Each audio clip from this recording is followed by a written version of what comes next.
Morning students, welcome to conceptual biology विकास।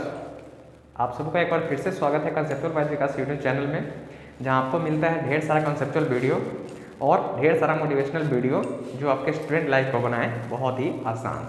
ठीक है, आज हम लोग पढ़ने जा रहे हैं एसएएस समरूपता। इस वीडियो में हम लोग जानेंगे एसएएस समरूपता क्या है और इसे कैसे सिद्ध करते हैं। ठीक है, चलो तो शुरू करते हैं। जैसा कि आपको पता है, हम लोग सबसे पहले इसका कथन देखते हैं कि ये परिमेय आखिरकार क्या है, क्या नियम है इस परिमेय का। तो ये कहता है, आप इधर देखो पहले, ये कहता है कि यदि कोई दो त्रिभुज हो, कोई दो त्रिभुज आप मान लो ए बी सी और डी ई एफ, कोई दो त्रिभुज का कोई एक कोण, मान लो इस त्रिभुज का ये कोण किसी दूसरे त्रिभुज का कोई एक कोण के बराबर है। मान लो ए बराबर डी है, चाहे ए बराबर ई है, चाहे ए बराबर एफ है, कुछ भी हमने मान लिया कि ए बराबर डी है। मान लेते हैं कि कोई दो त्रिभुज है जिसका एक कोण दूसरे कोण के बराबर है। ठीक है, और इस कोण को बनाने वाली जो भुजा है ना, जैसे देखो कि इस कोण को बनाने वाली भुजा ए बी और ए सी है और इस डी को बनाने वाली भुजा डी ई तथा डी एफ है। ठीक, वो अगर आपस में समानुपाती है ना, कहने का मतलब कि इसका ए बी अनुपात इसका डीई, ये अगर बराबर है ना AC और DF के, तो ये दोनों त्रिभुज समरूप होगा। तो ये दोनों त्रिभुज समरूप होगा, ये हमारा नियम है। क्या कहें, एक बार और समझे क्या? चलो ठीक है, कि यदि दो त्रिभुज के एक कोण बराबर हो और उस कोण को बनाने वाली जो भुजाएं हैं वो आपस में समानुपाती हो, तो दोनों त्रिभुज समरूप होता है। वही चीज हमने लिखा यहाँ पे कि यदि एक त्रिभुज का कोई एक कोण किसी दूसरे त्रिभुज के एक कोण के बराबर हो, ठीक है, और उनके बनाने वाली भुजाएं समानुपाती हो, उनको बनाने वाली माने इस कोण को बनाने वाली भुजाएं देखो, वो अगर आपस में समानुपाती हो तो दोनों त्रिभुज क्या होता है, समरूप होता है। यही हमें सिद्ध करना है। आया बात समझ में? चलिए ठीक, तो फिर से यहां पे लिखते हैं, माना कि ABC तथा DEF दो त्रिभुज इस प्रकार है कि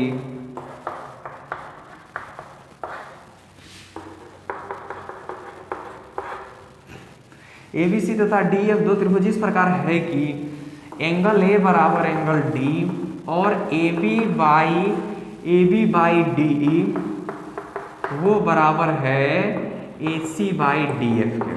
देखो मैंने क्या लिखा, पिक्चर से आपको समझ में आएगा। ठीक, मैंने एक लिया ABC और DEF। चलो, हमने माना कि ये कोण दोनों आपस में बराबर है, एंगल A बराबर एंगल D, और इस कोण को बनाने वाली भुजा कौन है, AB, तो यहाँ पे है DE। देखो AB तो यहाँ पे है DE, यहाँ पे AC तो यहाँ पे ले लेंगे हम लोग DF। ठीक, ये आपस में समानुपाती है, ये चीज हमारे क्वेश्चन में दिया है। तो हमें क्या सिद्ध करना है? तो हमें सिद्ध करना है कि सिद्ध करें कि ABC समरूप होगा त्रिभुज DEF के। आया बात समझ में?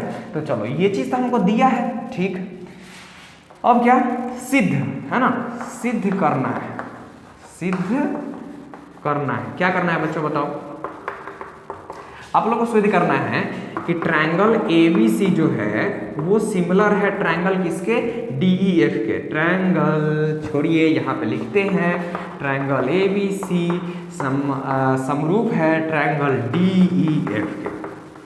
आया बात समझ में? ये चीज हमको सिद्ध करना है। अच्छी बात है जी। तो कुछ रचना वचना कर ले क्या? बिना रचना के तो काम चलने वाला नहीं है। तीनों में एसएएस, एसएसएस और एएए तीनों में सेम रचना है। यहां पे भी हम लोग क्या करेंगे कि त्रिभुज DEF में भुजा किस पे, DE तथा DF पर, भुजा DE तथा DF पर क्रमशः मतलब पहले जो लिखेंगे वो आएगा DE पर, फिर जो लिखेंगे वो बाद में आएगा DF पर।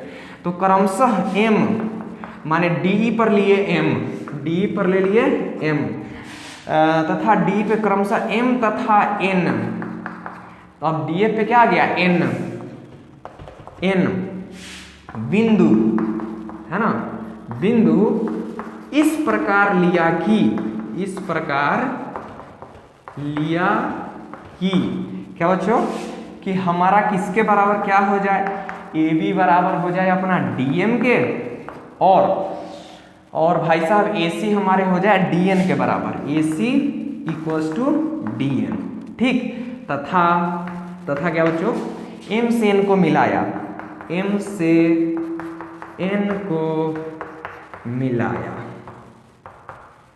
कोई दिक्कत वाली बात नहीं है। चलिए इतना बात आप लोग को रचना समझ में आ गया। अब हम लोग देखेंगे प्यार प्यार से प्रमाण। ठीक है, प्रमाण। ठीक है, एम से एन को मिलाया तो सबसे पहले क्या करेंगे, दिया है आपको, क्या दिया है बताओ तो, आपको प्रश्न में दिया हुआ है ए बी बाई क्या चीज, A B by D E बराबर आपको दिया गया है A C by D M, ये चीज आपको दिया है, बोलो हाँ या ना। चलो तो ध्यान से देखो, क्या इसको आप नीचे लिखना, हम ऐसा साइन देके, लेकिन हम जगह कम है इसलिए इधर लिख रहे हैं। ठीक है, तो ए बी को आप क्या लिख सकते हो, देखो तो ए बी और डी एम तो बराबर है, तो ए बी की जगह पे हम लोग और क्या लिख सकते हैं, D N by D E. अच्छा, फिर बराबर था तो बराबर दिए, ए सी को आप क्या लिख सकते हो, डी एन, किस से, रचना से, ये क्या हो जाएगा डी, एक मिनट, ए सी को हम लोग लिखे ये एम है, चलो डी एम, और ये हो गया D N by D F. ठीक है, और इस साइड आप ब्रैकेट में लिख देना, चूंकि ए बी बराबर अपना है डी एम और ए सी बराबर है अपना किसके, डी एन के। ठीक है, इतना तक हम लोग काम कर सकते हैं। ठीक, और इस चीज को आप जरा ध्यान से देखो, ये क्या बन गया हमारा, तो आपको पता चलेगा, oh my God, D M by D E, इधर साइड है D N by D F. इसका क्या मतलब, इसका क्या मतलब कि कोई रेखा है जो त्रिभुज को दो भुजाओं को कुछ खास अनुपात में विभाजित कर रहा है, बराबर अनुपात में विभाजित कर रहा है, तो इसका सीधा सीधा क्या मतलब होता है कि ये और ये भुजा आपस में समानांतर होगा। अरे हाँ ना, बोलिएगा। चलिए, तो इसीलिए लिखेंगे, इसीलिए थेल्स प्रमेय के विलोम से, इसीलिए थेल्स परिमेय के विलोम से क्या लिखेगा बच्चों बताओ तो, थेल्स प्रमेय के विलोम से क्या चीज, एम एन हमारा हो जाएगा, एम एन समानांतर किसके, ई एफ के, ई एफ। तो चलो इसको एंगल 1 मान लो, 2 मान लो, 3 मान लो, 4 मान लो। ठीक, तो इसीलिए आप लोग क्या लिख सकते हो, एंगल 1 बराबर एंगल 2, एंगल 3 बराबर एंगल 4 लिख सकते हो या नहीं लिख सकते, अब बताओ। बिल्कुल लिख सकते हैं। चलिए, तो अब क्या देखेंगे आगे, अब देखो, अब यहां से क्या करेंगे,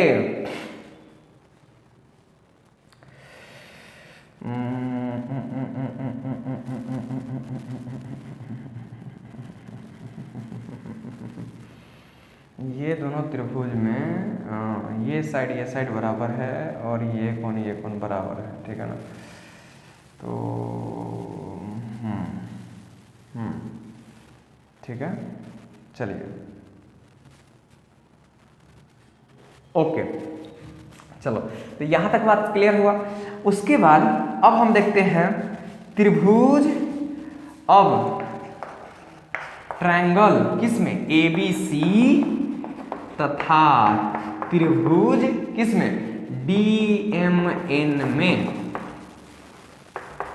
ठीक है, चाहे एन से, चलिए ठीक, एंगल ए बराबर एंगल डी लिख सकते हैं कि नहीं, किससे, तो दिया है, ये आपने कैसे लिखा, तो ये आपको दिया है। अच्छा जी, क्या आप ये भी लिख सकते हो, ए बी बराबर अपना डी एम है, हाँ सर लिख सकते हैं। कैसे, तो ये अपना रचना से हमने यही ना एम माना कि ए बी बराबर डी एम, बिल्कुल आप लोग अच्छे से जानते हो। फिर ए सी बराबर हमारा क्या हो गया, डी एन, ए सी बराबर डी एन। अब देखो तो क्या आपने मेरा समरूपता वाला वीडियो देखा है जिसमें मैंने आपको बताया कि यदि दो त्रिभुज के दो भुजा आपस में बराबर हो और उस भुजा को बनाने वाला कोण आपस में बराबर होता है तो दोनों त्रिभुज सर्वांगसम होता है। अगर नहीं देखा तो वीडियो डिस्क्रिप्शन में लिंक है, उसको पहले देखो फिर इसको देखना, ठीक है। तो चलो हम मान के चलते आपको आता है चीज, ठीक। तो इसीलिए हमारा ये त्रिभुज और ये त्रिभुज क्या हो गया, सर्वांगसम हो गया, ठीक है। तो आइए आगे देखते हैं।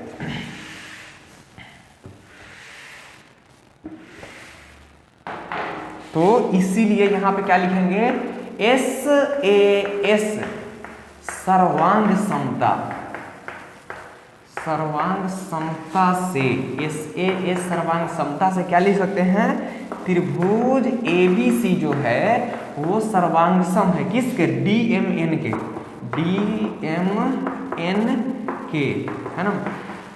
जरा ध्यान से देखना है, SAS इस सर्वांग समता है, SAS इस समरूपता है, समझा कि नहीं। इस दोनों में अंतर क्या है हम दिखाएं। चलो बहुत लोगों को कंफ्यूज हो रहा है, तनका देख चमका देते हैं, ठीक है। देखिए SAS पहले क्या कहता है, जैसे देखो ABCDEF है ना, मान के चलते हैं। तो देखो अगर ऐसा कुछ रहे, AB बराबर रहे DE के और AC बराबर और DF के, AC बराबर और DF के, मतलब भुजा आपस में बराबर हो और कोण आपस में बराबर हो, मतलब ये जो भी भुजा है उससे बनने वाला कोण, जैसे E इसके बराबर, E इसके बराबर, तो इस दोनों से बना कोण E, इस दोनों से बना कोण E, अगर E आपस में बराबर है तो SAS से दोनों सर्वांगसम होगा, मतलब एक दूसरे को ढक लेगा। अच्छा SAS समरूपता क्या है, तो इस अगर ये कोण आपस में बराबर हो और इस कोण को बनाने वाली भुजा बराबर ना हो, उसका अनुपात बराबर हो, मतलब AB बाई, यहाँ पे देखो, मतलब AB बाई DE, मतलब AB बाई DE बराबर हो किसके, AC बाई DF के। देखो इस दोनों का अनुपात, इसमें भुजा का लंबाई बराबर हो। आया बात समझ में, अंतर है बात समझ में। चलो तो हमको लगा था कि बहुत को कंफ्यूजन होगा इसलिए बता दिया। चलो अच्छा जी, हम लोग यहाँ तक पहुँच चुके हैं। तो यहाँ तक पहुँच चुके हैं तो क्या आप लोग लिख सकते हो एंगल A बराबर एंगल D, बिल्कुल भैया जी लिख सकते हैं।